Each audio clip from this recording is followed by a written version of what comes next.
Summer activities continue to distract buyers and sellers as we see all of our numbers slip this week. We're going to talk about that and much more in the Eastside Real Estate Update. I'm your host, Tony Meier with Windermere Real Estate.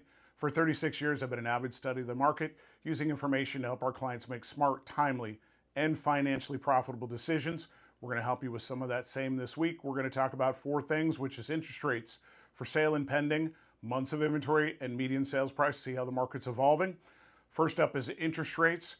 We are sitting at 6.87, same place we were at 2 weeks ago, so rates are basically flat over the last few weeks. If you look at our 52-week range, we still remain towards the higher end of that, but the good news is we don't start with a 7.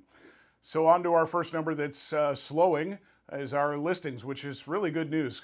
April and May, we pretty much saw 10% increases each week compared to the previous week in new listings. We're seeing that number start to slow, and one of the lowest levels so far in recent weeks. Here at 2% increase from last week, we still remain up 113% from 2024, showing a market change in the market.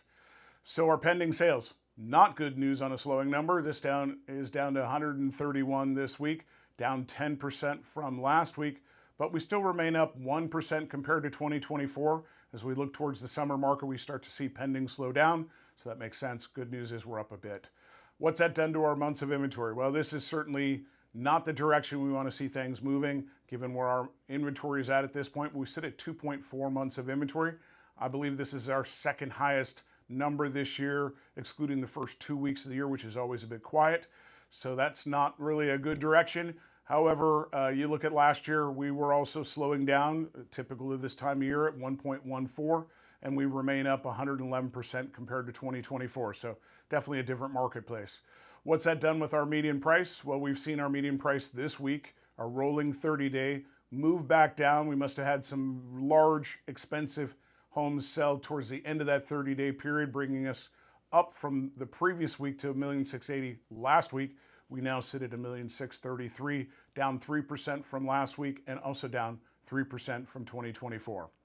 So if you've got questions about this information and want to know how best to navigate this market, how do you profit in this market, whether buying or selling, it is absolutely possible to do so.